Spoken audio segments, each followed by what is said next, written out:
नमस्कार, आप देख रहे हैं समाचार हाईलाइट 24। मैं हूं कार्तिक और आज हम बात कर रहे हैं झारखंड के सबसे चर्चित और संवेदनशील मुद्दों में से एक पर। क्या CNT और SPT एक्ट सच में झारखंड के विकास में बाधा हैं?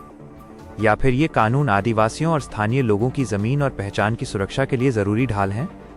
आइए इस पूरे मुद्दे को समझते हैं तथ्यों के आधार पर, बिना शोर, बिना भ्रम। सबसे पहले जान लेते हैं कि CNT यानी छोटा नागपुर टेनेंसी एक्ट और SPT यानी संथाल परगना टेनेंसी एक्ट आखिर हैं क्या।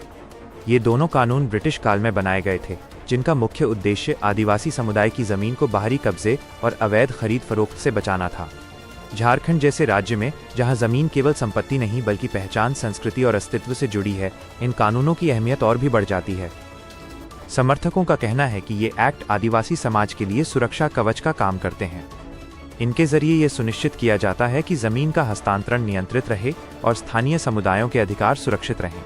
लेकिन दूसरी तरफ कुछ उद्योग जगत और नीति विशेषज्ञों का तर्क है कि इन कानूनों की वजह से जमीन अधिग्रहण की प्रक्रिया जटिल हो जाती है, जिससे बड़े निवेश और इंफ्रास्ट्रक्चर प्रोजेक्ट धीमे पड़ सकते हैं।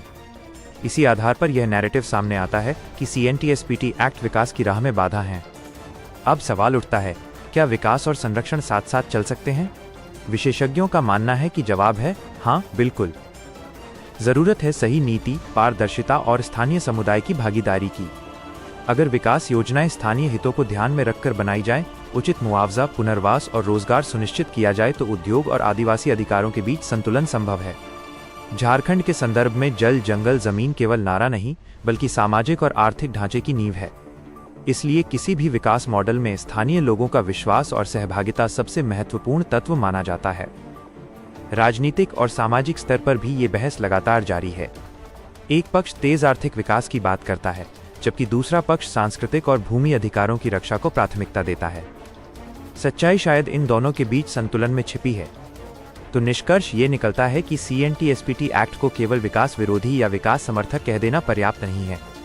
असली चुनौती है ऐसा मॉडल तैयार करना जिसमें निवेश भी आए, रोजगार भी बढ़े और आदिवासी समुदाय की पहचान व अधिकार भी सुरक्षित रहें।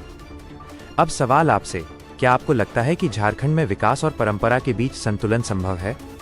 अपनी राय जरूर साझा करें। फिलहाल इस विशेष रिपोर्ट में इतना ही। देखते रहिए समाचार हाईलाइट 24।